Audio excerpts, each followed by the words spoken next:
السلام علیکم۔ یہ اوپر جو آپ تصویر دیکھ رہے ہیں یہ خانہ کعبہ کے سامنے مسلمانوں کے ہاتھ اٹھانے کے بجائے موبائل سیلفی اور تصویر کے لیے اٹھائے ہوئے ہیں۔ ہمیں خانہ کعبہ پہ جا کے اور رسول آپ صلی اللہ علیہ وسلم کے روضہ مبارک پہ جا کے جن آداب کا لحاظ رکھنا چاہیے تھا ہم وہ بالکل نہیں رکھتے۔ مسلمانوں کی عادت بن چکی ہے کہ جو کام جس جگہ پہ کرنا ہوتا ہے ہم اس کا الٹ کرتے ہیں، جس کی وجہ سے آج مسلمانوں کی یہ حالت ہے۔ دنیا میں جب ہم کسی کے گھر مہمان بن کر جاتے ہیں تو ہم میزبان کو دیکھتے ہیں، میزبان کس حیثیت کا ہے، کیا چیزیں میزبان پسند کرتا ہے، کیا پسند نہیں کرتا۔ ہم خود بھی ان چیزوں سے بچتے ہیں جو میزبان کو بری لگے، اور اپنے بچوں کو بھی بتاتے ہیں کہ بیٹا وہاں جا کے کھانا کس طرح ہے، پینا کس طرح ہے، بات کس طرح کرنی ہے، کون سی بات کرنی ہے اور کون سی نہیں کرنی۔ اور ہم خود تو اس کا کچھ زیادہ لحاظ رکھتے ہیں۔ ادھر جانے کے بعد اپنے بچوں پر ہر ٹائم نظر ہوتی ہے کہ بچہ کوئی ایسی حرکت یا کوئی ایسا کام نہ کر دے جس سے اس میزبان کو برا لگے۔ تو یہ آداب جب ہم دنیا کے لوگوں کے لیے اتنا رکھ رہے ہیں تو جب ہم اپنے اللہ کے پاس جاتے ہیں، آپ کا اللہ، آپ کا خدا آپ کو بلاتا ہے، آپ کو مہمان بناتا ہے، خود میزبان بنتا ہے۔ آپ کا اللہ خود میزبان بن کے آپ کو بلا رہا ہے، اس ٹائم جا کے ہم خود کیوں یہ آداب بھول جاتے ہیں؟ ہم کیوں یہ سلیقہ بھول جاتے ہیں؟ ہم کیوں بے ادبی والے حرکات کر بیٹھتے ہیں؟ وہاں جا کر ہر وقت موبائل ہاتھ میں رکھنا، سیلفی بنانا، ویڈیو بنانا، تصویر بنانا۔ تصویر یادگار بنائیں، آپ یادگار 2-3 تصویریں آپ بنا لیں، انسان کو یاد رہتی ہے۔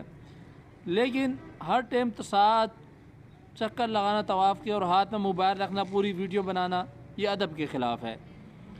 اس دنیا میں جب ہم کہاں بھی بیٹھے ہوتے ہیں، ہم کہ آپ صلی اللہ علیہ وسلم پر درود بھیجتے ہیں تو فرشتہ مقرر کیا ہوا ہے جو آپ صلی اللہ علیہ وسلم کے پاس جا کے فلاں بن فلاں نام لے کر بتاتا ہے کہ اس بندے نے آپ پر اور اس کے والد صاحب کا نام یہ، اس نے درود بھیجا ہے آپ پر۔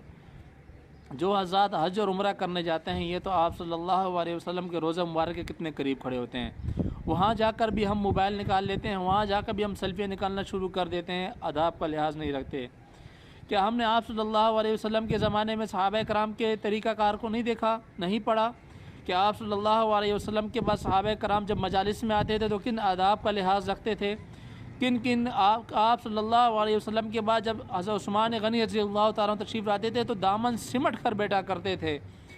ابو بکر رضی اللہ تعالیٰ عنہ کا سلیقہ دیکھیں، عمر فاروق رضی اللہ تعالیٰ عنہ کو دیکھیں، کتنے غصے جلال والے تھے، لیکن کبھی آپ صلی اللہ علیہ وسلم کے سامنے آواز تک بلند نہیں کی۔ حضرت علی رضی اللہ تعالیٰ عنہ کا سلیقہ دیکھیں۔ ہم کیوں اس ٹائم جا کے یہ تعلیمات بھول جاتے ہیں؟ کیا ہمیں اس چیز کی ضرورت نہیں ہے کہ ہم مسلمانوں پہ جو حالات آئے ہوئے ہیں، جو ہم زوال کا شکار ہیں، کہ ہمیں اپنا سلیقہ جا کے چینج کرنا چاہیے خانہ کعبہ پہ جا کے؟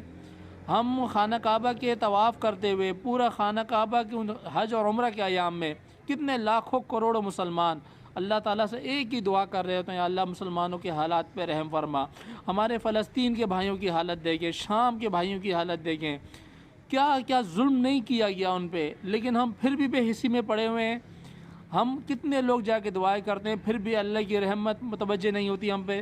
تو ہمیں اپنے سلیقہ چینج کرنا چاہیے، ہمیں اپنا رویہ، ہمیں اپنا اخلاق چینج کرنا چاہیے۔ وہاں جا کے ہم کن غلطیوں کو وہاں جا کے دہراتے ہیں جن کی وجہ سے اللہ ہم سے ابھی تک ناراض ہے، آپ صلی اللہ علیہ وسلم ہم سے ابھی تک ناراض ہے۔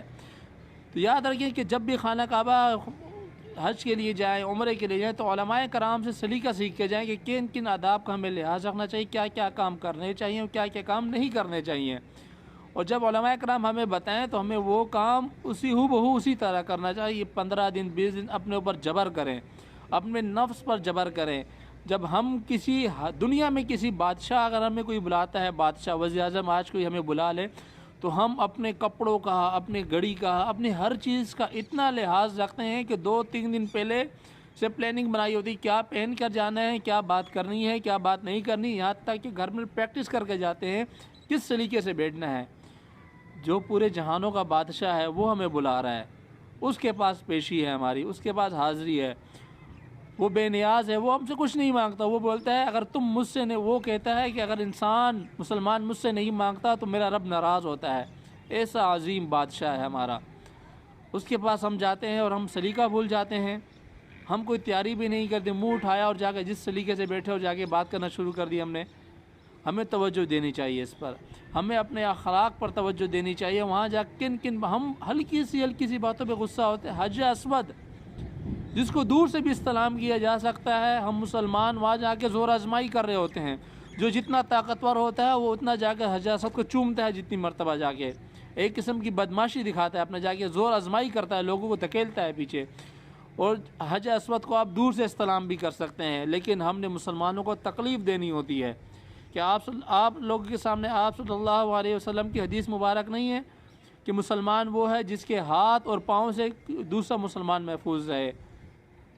ہمیں وہاں جا کے اپنے غصے پہ کنٹرول کرنا چاہیے۔ وہاں جو رول اور پابندیاں بنائی گئی ہوتی ہیں وہ ہمارے سکون کے لیے بنائی گئی تاکہ ہمیں مشکلات نہ ہوں۔ ہمیں ان پابندیوں پر عمل کرنا چاہیے۔